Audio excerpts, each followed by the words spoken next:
नमस्कार दोस्तों, MPN academy में आप सभी का हार्दिक अभिनंदन है।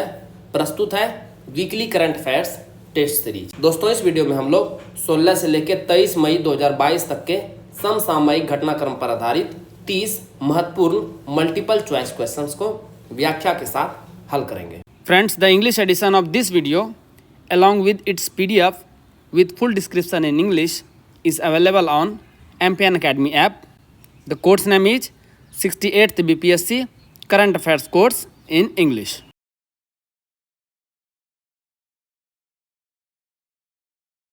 पहला प्रश्न है, इस्तांबुल में आयोजित विश्व महिला मुक्केबाजी चैंपियनशिप 2022 में किस भारतीय महिला खिलाड़ी ने स्वर्ण पदक जीता है?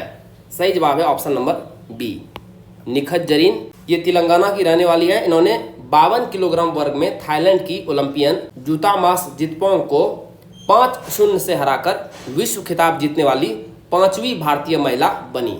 विश्व खिताब जीतने वाली अन्य भारतीय महिलाओं में 6 बार की चैंपियन एमसी मैरी कॉम है, सरिता देवी, आरएल जेनी और केसी लेखा है। इस्तांबुल तुर्की में आयोजित विश्व महिला मुक्केबाजी चैंपियनशिप 2022 में पदक तालिका में भारत की रैंक क्या रही? सही जवाब है ऑप्शन नंबर सी, चौथी रैंक रही है। मेजबान देश तुर्की ने 7 पदक के साथ पहला स्थान हासिल किया, जिसमें 5 स्वर्ण पदक, 1 कांस्य और 1 रजत पदक शामिल था। भारत ने इस प्रतियोगिता में 1 स्वर्ण पदक और 2 कांस्य पदक सहित कुल 3 पदक जीते। मनीषा मौन ने 57 किलोग्राम और परवीन हुड्डा ने 63 किलोग्राम में कांस्य पदक जीता। भारत ने किस देश को हराकर पहली बार थॉमस कप बैडमिंटन चैंपियनशिप 2022 का खिताब जीता है? सही जवाब है option number D, Indonesia. Bharat ने 14 बार यह टूर्नामेंट जीतने वाली टीम इंडोनेशिया को 3-0 से पराजित किया। लक्ष्य सेन ने पहले मैच में और सात्विक चिराग की जोड़ी ने दूसरे मैच में भारत को जीत दिलाई। इसके बाद किदाम्बी श्रीकांत ने तीसरा मैच जीतकर भारतीय टीम को पहली बार थॉमस कप का चैंपियन बनाया। टूर्नामेंट के 73 साल के लंबे इतिहास में चैंपियनशिप का खिताब केवल 5 देशों चीन, मलेशिया, इंडोनेशिया, जापान और डेनमार्क के हाथ में था। तो भारत यह 6ठी टीम बनी है जिसने यह टूर्नामेंट जीता है। पर्यटन मंत्रालय ने बुद्ध पूर्णिमा के अवसर पर किस राज्य में स्थित कन्हेरी गुफाओं में विभिन्न जन सुविधाओं का उद्घाटन किया? सही जवाब है option number B, Maharashtra. Kanheri गुफाएं मुंबई के पश्चिमी बाहरी इलाके में संजय गांधी राष्ट्रीय उद्यान के जंगलों के भीतर स्थित गुफाओं और रॉक कट स्मारकों का एक समूह है। कन्हेरी नाम प्राकृत में कान्हागिरी से लिया गया है और इसका वर्णन सातवाहन शासन वशिष्ठ पुत्र पुलुमावी के नासिक शिलालेख में मिलता है। कन्हेरी का सबसे पहला वर्णन फाहियान द्वारा किया गया है, जो 399 से लेकर 411 ईस्वी के दौरान भारत आया था। कन्हेरी गुफाओं में 110 से अधिक विभिन्न एकाश्म चट्टानों का उत्खनन शामिल है और यह देश में सबसे बड़े एकल उत्खनन में से एक है। विश्व शासन संकेतक WGI किस संस्था द्वारा प्रकाशित की जाती है? सही जवाब है ऑप्शन नंबर ए, विश्व बैंक। हाल ही में विश्व बैंक द्वारा 1996 से लेकर 2020 की अवधि में 200 से अधिक देशों और क्षेत्रों के लिए विश्व शासन संकेतक यानी world wide governance indicators WGI जारी किए गए हैं।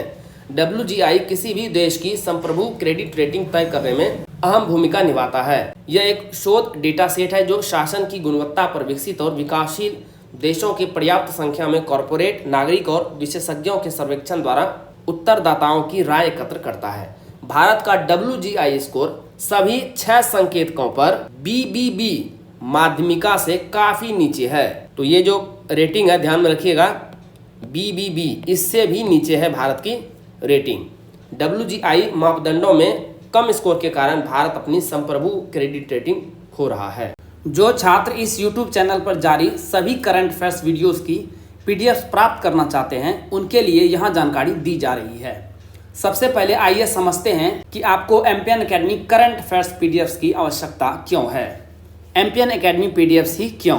दोस्तों, हमने करके दिखाया है। पिछले 3 वर्षों में 4 महत्वपूर्ण एग्जाम्स हुए हैं और उसमें MPN एकेडमी का परफॉर्मेंस कैसा रहा है आइए आपको दिखाते हैं। 66वीं BPSC प्रीलिम्स का एग्जाम हुआ था 2020 में 27 दिसंबर को, जिसमें से 41 प्रश्न पूछे गए थे करंट अफेयर्स सेक्शन से। 36 प्रश्न टैली हुआ है MPN एकेडमी PDF से। परफॉर्मेंस कितना रहा? 87.80 2021 में बीपीएससी द्वारा कोई एग्जाम कंडक्ट नहीं कराया गया था, तो हमने सेकेंड बेस्ट एग्जाम को लिया है Bihar SI prelims exam 2021।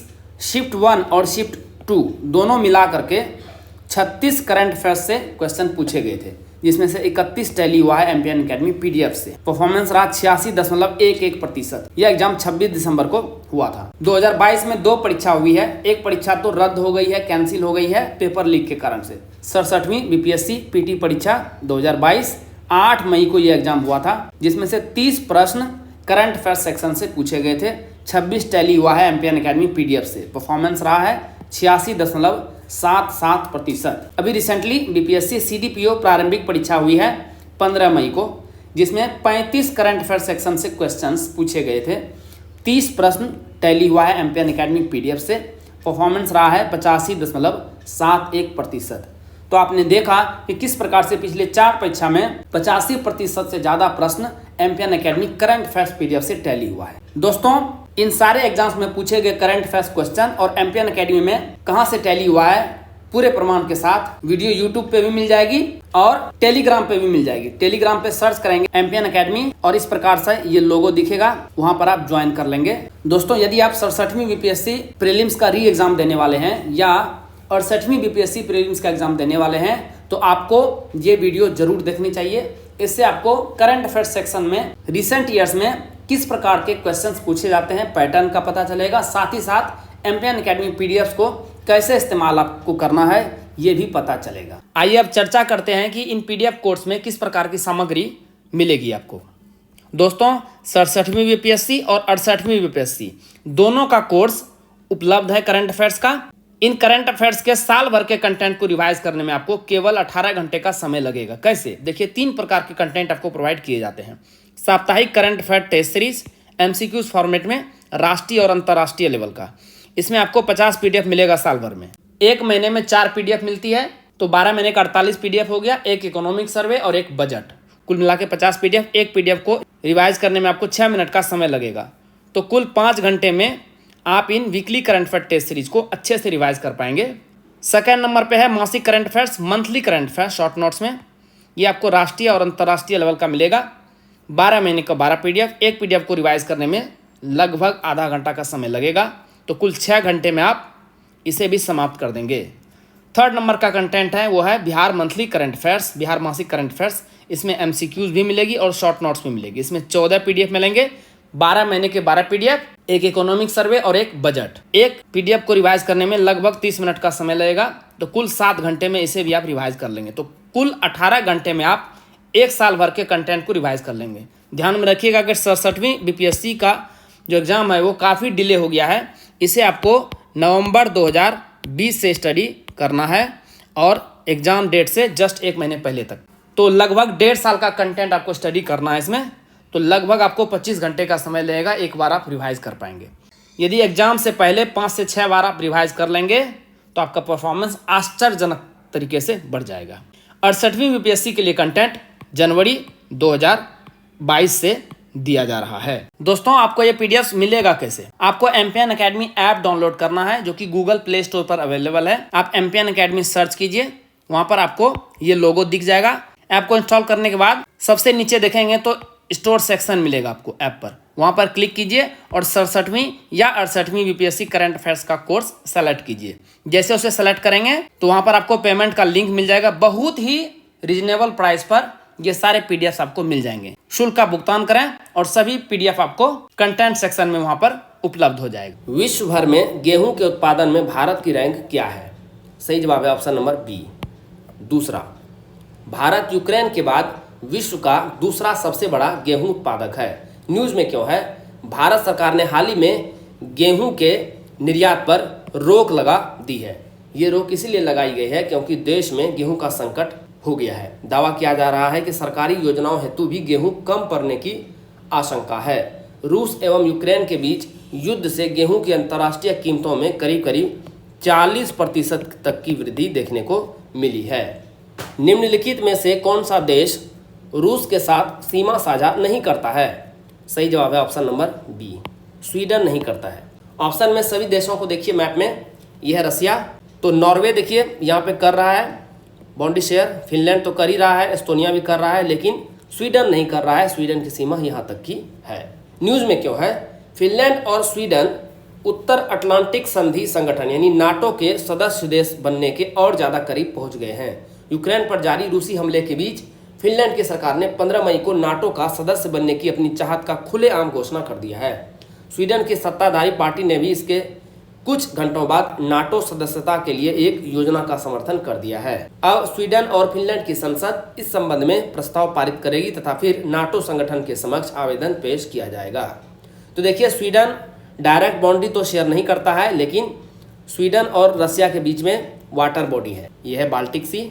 ISRO ने गगनयान कार्यक्रम के लिए human rated solid rocket booster HS-200 का स्थैनिक परीक्षण किस राज्य में पूरा किया है? सही जवाब है option number D, Andhra Pradesh. ISRO ने 13 मई को श्रीहरिकोटा स्थित सतीश धवन अंतरिक्ष केंद्र में HS-200 का सफलतापूर्वक परीक्षण पूरा किया। इस बूस्टर को GSLV मार्क 3 रॉकेट के निचले भाग में लगाए जाने की संभावना है। एक और समाचार इससे संबंधित, भारतीय वायुसेना के 4 पायलटों ने गगनयान के लिए रूस में अपनी ट्रेनिंग पूरी कर ली है। इन्हें रूसी स्पेस ट्रेनिंग सेंटर में एस्ट्रोनॉट बनने का प्रशिक्षण दिया गया था। ध्यान में रखिएगा कि प्रधानमंत्री नरेंद्र मोदी ने गगनयान मिशन की घोषणा 15 अगस्त 2018 को लाल किले से की थी। सुप्रीम कोर्ट ने 18 मई को इंद्राणी मुखर्जी को उनकी बेटी शीना बोरा की हत्या के मामले में संविधान के किस अनुच्छेद के तहत जमानत दे दी है? सही जवाब है ऑप्शन नंबर बी, अनुच्छेद 142। अनुच्छेद 142 धारा 1 के अनुसार यदि सुप्रीम कोर्ट को ऐसा लगता है कि अन्य संस्था के जरिए कानून और व्यवस्था को बरकरार रखने हेतु किसी तरह का आदेश देने में देरी हो रही है, तो कोर्ट खुद उस केस के बारे में फैसला ले सकता है और इसी के तहत इन्हें यह जमानत मिली है। ये मुद्दा क्या था? इंद्राणी मुखर्जी, इसके चालक श्यामबर राय और पूर्व पति संजीव खन्ना ने अप्रैल 2012 में एक कार में शीना बोरा, जो इसकी बेटी है, की कथित तौर पर गला घोंटकर हत्या कर दी थी। शीना बोरा का शव महाराष्ट्र के रायगढ़ जिले के एक जंगल में जला दिया था और यह काफी सुर्खियों में रहा था मीडिया में यह मुद्दा। भारत के पहले 5G टेस्ट बेड की स्थापना कितने करोड़ रुपए में की गई है? सही जवाब है ऑप्शन नंबर ए, 220 करोड़ रुपए। प्रधानमंत्री नरेंद्र मोदी ने हाल ही में भारत के पहले 5G टेस्ट बेड का उद्घाटन किया। 5G टेस्ट बेड की सुविधा देश में 5 अलग अलग जगहों पर उपलब्ध होगी। 5G परीक्षण 8 संस्थानों द्वारा और IIT मद्रास के नेतृत्व में एक बहुहितधारक सहयोगी परियोजना है। तो अन्य 7 संस्थान कौन कौन से हैं? IIT Delhi, IIT Hyderabad, IIT Bombay, IIT Kanpur, IISc Bangalore और Society for Applied Microwave Electronics Engineering and Research और Centre of Excellence in Wireless Technology. Landsat द्वारा प्रकाशित रिपोर्ट के अनुसार रेस्पिरेटरी सिंकाइटियल वायरस RSV के कारण होने वाले निचले श्वसन संक्रमण कितने वर्ष की अवस्था में सर्वाधिक पाया जाता है? सही जवाब है ऑप्शन नंबर ए, 0 से 5। रिपोर्ट के अनुसार यह वर्ष 2019 के दौरान दुनिया भर में 1 लाख बच्चों की मौत के लिए जिम्मेदार है। RSV एक सामान्य श्वसन वायरस है। यह अत्यधिक संक्रामक प्रकृति का है, अर्थात इसमें लोगों को संक्रमित करने की उच्च क्षमता होती है। इसने फेफड़ों संबंधी संक्रमण को बढ़ा दिया है। यह सामान्यतः 2 से 6 साल के कम उम्र के बच्चों को संक्रमित करता है। भारतीय दूरसंचार विनियामक प्राधिकरण ट्राई का गठन किस वर्ष किया गया था? सही जवाब है option number C, 1997। Telecom regulatory authority of India यानी ट्राई की स्थापना 20 फरवरी 1997 को भारतीय दूरसंचार नियामक प्राधिकरण अधिनियम 1997 के द्वारा की गई थी। न्यूज में क्यों है? 17 मई को ट्राई का रजत जयंती यानी सिल्वर जुबली मनाया गया, जो कि 25 वर्ष के पूरा होने के बाद मनाया जाता है। ट्राई का मुख्यालय कहाँ है? यह है नई दिल्ली में। कांस फिल्म बाजार में किस देश को आधिकारिक रूप से कंट्री ऑफ ऑनर का दर्जा दिया गया है? सही जवाब है ऑप्शन नंबर सी, भारत। सूचना एवं प्रसारण मंत्री अनुराग ठाकुर कान फिल्म समारोह में शामिल होने के लिए फ्रांस गए थे, जहां मार्चे डू फिल्म्स या जिसे कह सकते हैं कान फिल्म बाजार में भारत को कंट्री ऑफ ऑनर घोषित किया गया। ये पहला मौका है जब कांस में इस तरह की परंपरा की शुरुआत हो रही है। महोत्सव का आयोजन 17 मई से शुरू हुआ। फ्रांस में होने वाले कांस फिल्म फेस्टिवल में दुनिया भर की चुनिंदा फिल्मों और डॉक्यूमेंट्री की स्क्रीनिंग की जाती है।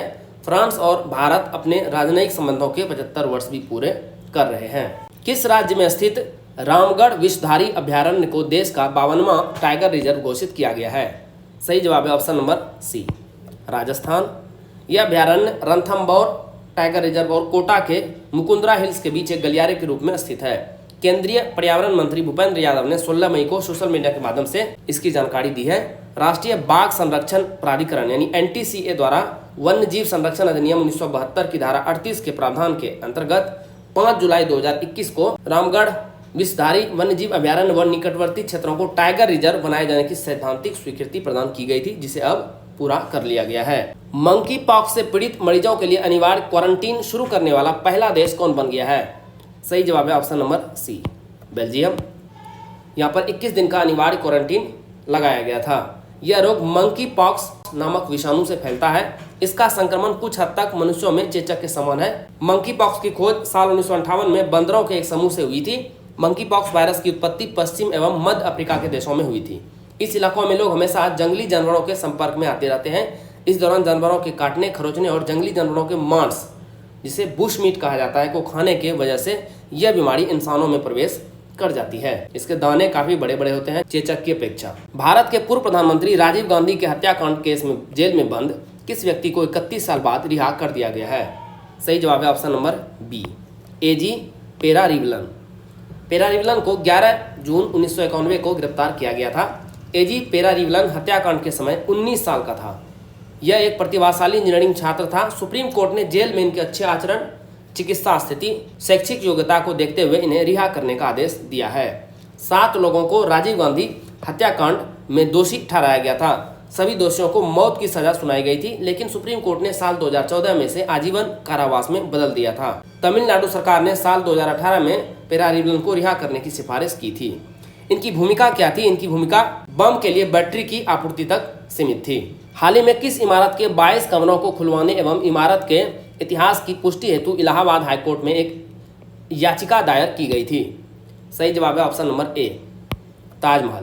इसे इलाहाबाद हाईकोर्ट ने खारिज कर दिया है।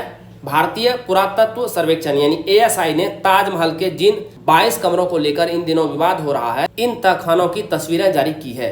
ताजमहल से जुड़ा एक विवाद बहुत ज्यादा समय से चला आ रहा है। इस विवाद में दावा करते हुए कहा जाता है कि जहां ताजमहल बना हुआ है वे पहले शिव मंदिर तेजो महल हुआ करता था। शाहजहां ने साल 1631 में बेगम मुमताज की याद में ताजमहल का निर्माण कराया था और यह मकबरा साल 1653 ईस्वी में तैयार हो गया था, यानी 22 वर्ष लगा था। तो इलाहाबाद हाईकोर्ट ने इस विवाद को खारिज कर दिया है। हाल ही में चर्चा में रहा ज्ञानवापी मस्जिद किस राज्य में स्थित है? सही जवाब है option number B, Uttar Pradesh. Varanasi में काशी विश्वनाथ मंदिर से सटे ज्ञानवापी मस्जिद को लेकर चल रहे विवाद ने पूजा के स्थान विशेष प्रावधान अधिनियम 1991 के विवाद को एक बार फिर से सामने ला दिया है।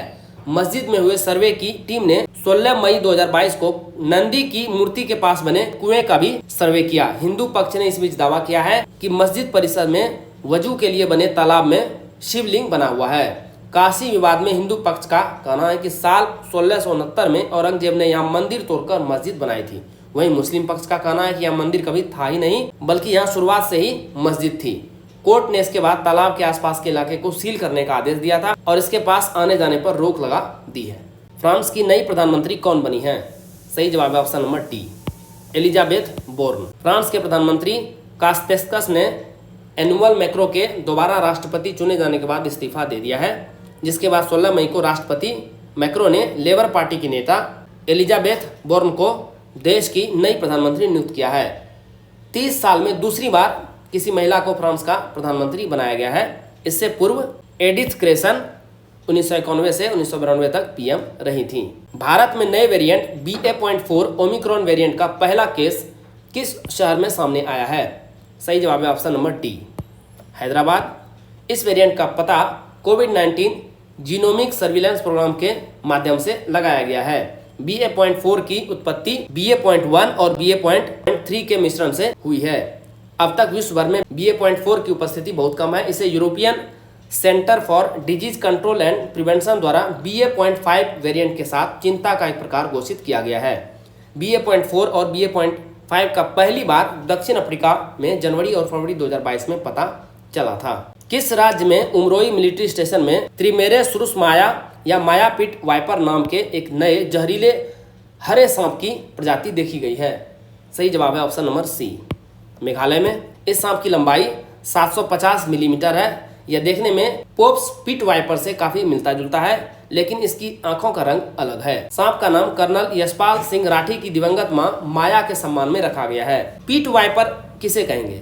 वाइपर की कोई भी प्रजाति जिसमें 2 नुकीले डंक के अलावा आंख और नथुने के बीच एक गर्मी संवेदनशील अंग होता है जो इसे शिकार करने में सहायता करता है। राष्ट्रीय महिला आयोग की अध्यक्ष कौन है? सही जवाब है option number A, Rekha Sharma. News में क्यों है अभी?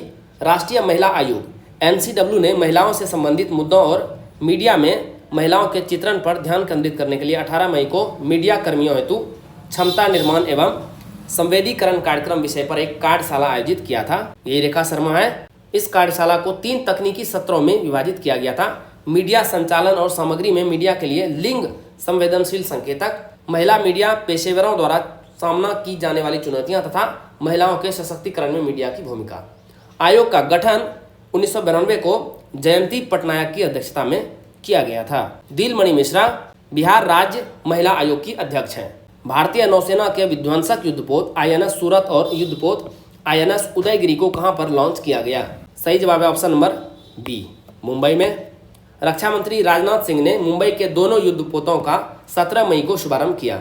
इस अवसर पर राजनाथ सिंह ने कहा कि कोविड और यूक्रेन में चल रहे उथल पुथल के बीच इन विध्वंसकों का निर्माण व शुभारंभ हमारी समुद्री क्षमता और आत्मनिर्भरता की एक मिसाल है। सूरत प्रोजेक्ट 15B श्रेणी का विध्वंसक जहाज है और P-15A कोलकाता क्लास विध्वंसक श्रेणी में महत्वपूर्ण बदलाव की शुरुआत करता है, जबकि आईएनएस उदयगिरी का नाम आंध्र प्रदेश राज्य में एक पर्वत श्रृंखला के नाम पर रखा गया है। ब्राजील में समाप्त हुए 24वें ग्रीष्मकालीन डेफलिम्पिक्स 2021 में पदक तालिका में भारत की रैंक क्या रही? सही जवाब है ऑप्शन नंबर बी, 9। पहले ये खेल 5 से 21 दिसंबर 2021 के बीच में आयोजित होने वाले थे, लेकिन कोविड के कारण खेलों की तारीख आगे बढ़ा दी गई। ब्राजील के कासियास डो सुल में बधिर एथलीटों के लिए 1 से 15 मई 2022 तक हुए इस विशेष खेल आयोजन में भारतीय टीम ने 11 खेल स्पर्धाओं में कुल 17 मेडल जीते, जिसमें 8 गोल्ड, 1 सिल्वर और 8 ब्रॉन्ज थे। यह भारतीय दल का इन विशेष खेलों में अब तक का सर्वश्रेष्ठ प्रदर्शन है। यूक्रेन ने 62 गोल्ड के साथ कुल 138 पदक जीतकर पदक तालिका में पहला स्थान हासिल किया। अमेरिका दूसरे और ईरान तीसरे स्थान पर रहा। हाल ही में चर्चा में रहे साहेल क्षेत्रीय आतंकवाद रोधी बल यानी G5 साहेल या G5S का संबंध किस क्षेत्र से है? सही जवाब है ऑप्शन नंबर सी, पश्चिम अफ्रीका, जैसा कि आप मैप में भी देख सकते हैं। अफ्रीका संघ के सुझाव और संयुक्त राष्ट्र सुरक्षा परिषद के समर्थन के बाद 16 फरवरी 2014 को नौकोचोट मॉरिटेनिया में इस संयुक्त बल का गठन हुआ, जिसे G5 साहेल नाम दिया गया। इसमें शामिल देश कौन कौन से हैं? बुर्किना फासो, माली, मॉरिटेनिया, नाइजर और चाड। ये सभी पश्चिमी अफ्रीका के देश हैं। न्यूज में क्यों है? 19 मई को अफ्रीका के लिए संयुक्त राष्ट्र की शीर्ष राजनीतिक अधिकारी ने माली के G5 साहेल से हटने की जानकारी दी, यानी माले अब इसका मेंबर नहीं रहेगा। माली पश्चिमी अफ्रीका में सहारा रेगिस्तान में फैला एक विशाल स्थलबद्ध क्षेत्र यानी लैंडलॉक कंट्री है। इसमें देखेंगे सिर्फ मॉरिटेनिया ही समुद्र से सटा हुआ है, बाकी चारों देश लैंडलॉक्ड कंट्री है। भारतीय मूल के किस बिजनेसमैन को दूसरी बार लंदन बरो ऑफ साउथवार्क के मेयर के रूप में चुना गया है? सही जवाब है option number D, Sunil Chopra. Delhi में जन्मे चोपड़ा ने सेंट्रल लंदन स्थित साउथवार्क कैथेड्रल में शपथ ग्रहण की। वह 2014-15 में भी लंदन बरो ऑफ साउथवार्क के मेयर थे, जबकि 2013-14 में डिप्टी मेयर थे। वह इस बरो में इस प्रतिष्ठित पद पर बैठने वाले भारतीय मूल के पहले व्यक्ति हैं। लेबर पार्टी ने चोपड़ा के नेतृत्व में लंदन ब्रिज और वेस्ट बर्मोंडसे सीट पर लिबरल डेमोक्रेट्स को हराया है। भारतीय नौसेना ने पहली स्वदेशी एंटी शिप मिसाइल का सफल परीक्षण किस राज्य से किया? सही जवाब है option number B, Orissa. DRDO और भारतीय नौसेना ने 18 मई को उड़ीसा के समुद्र तट पर एकीकृत परीक्षण रेंज ITR चांदीपुर से नौसेना हेलीकॉप्टर के जरिए स्वदेशी रूप से विकसित नौसैनिक एंटी शिप मिसाइल का सफलतापूर्वक पहला उड़ान परीक्षण किया। मिशन ने अपने सभी उद्देश्यों को पूरा किया। यह भारतीय नौसेना के लिए पहली स्वदेशी रूप से विकसित हवा से लॉन्च की जाने वाली एंटी शिप मिसाइल प्रणाली है। मई 2022 में क्वाड लीडर्स समिट का आयोजन किस देश में किया गया है? सही जवाब है option number B, Japan. Japan के प्रधानमंत्री फूमियो किशिदा के आमंत्रण पर प्रधानमंत्री नरेंद्र मोदी, अमेरिका के राष्ट्रपति जो बाइडेन और ऑस्ट्रेलिया के प्रधानमंत्री के साथ 24 मई को टोक्यो में 4 देशों के राष्ट्र प्रमुखों की शिखर बैठक में भाग लेने जापान गए थे। क्वाड यानी क्वाड्रिलेटरल सिक्योरिटी डायलॉग की स्थापना साल 2007 में हुई थी। इसमें कौन कौन से देश शामिल है? 4 देश शामिल है, भारत, जापान, अमेरिका और ऑस्ट्रेलिया। विश्व स्वास्थ्य संगठन WHO महानिदेशक के ग्लोबल हेल्थ लीडर्स अवार्ड से किसे सम्मानित किया गया है? सही जवाब है ऑप्शन नंबर सी, भारत की आशा कार्यकर्ताओं को। आशा भारत में 10 लाख से अधिक महिला स्वयं सेवकों का समूह है। इन्हें समुदाय को स्वास्थ्य प्रणाली से जोड़ने और कोरोना महामारी के दौरान गांवों में रहने वाले गरीबों के पास प्राथमिक स्वास्थ्य देखभाल सेवाएं पहुंच सुनिश्चित करने में इनकी महत्वपूर्ण भूमिका के लिए यह सम्मान दिया गया है। दोस्तों, जैसा कि बताया गया है, इस वीडियो लेक्चर का PDF और इस वीडियो लेक्चर का इंग्लिश एडिशन और साथ में इंग्लिश में फुल डिस्क्रिप्शन के साथ PDF एम्पियन अकेडमी ऐप पर उपलब्ध है। दोस्तों, इन PDF के सहारे आप इस वीडियो लेक्चर को आसानी से 5 से 6 मिनट में रिवाइज कर पाएंगे, जिससे आपका बहुत सारा समय बचेगा, जिसे आप स्टैटिक पोर्शन पर लगा सकते हैं। दोस्तों, एम्पियन अकेडमी ऐप का लिंक डिस्क्रिप्शन बॉक्स और पिन कमेंट सेक्शन में मिल जाएगा। चलिए अंतिम प्रश्न को हल करते हैं। विश्व आर्थिक फोरम वर्ल्ड इकोनॉमिक फोरम की वार्षिक बैठक 22 से 26 मई 2022 तक किस शहर में आयोजित की गई? सही जवाब है ऑप्शन नंबर बी, दावोस। इस बैठक में यूक्रेन, ऊर्जा और खाद्य संकट, जलवायु परिवर्तन तथा वैश्वीकरण की बदलती प्रकृति जैसे विषयों पर 2500 से अधिक वैश्विक नेताओं ने चर्चा की। यह बैठक मूल रूप से 17 से 21 जनवरी के लिए स्विट्जरलैंड के दावोस में निर्धारित की गई थी, लेकिन ओमिक्रॉन संक्रमण के प्रकोप के कारण स्थगित कर दिया गया था। यह बैठक दुनिया भर के नेताओं को दुनिया की स्थिति का जायजा लेने और भविष्य के लिए नीतियों को आकार देने का अवसर प्रदान करती है। दोस्तों, इसी के साथ साप्ताहिक करंट फैक्ट टेस्ट सीरीज के इस अंक को समाप्त करने की आपसे इजाजत चाहूंगा। Thank you very much for watching the video. All the best for your exam preparation.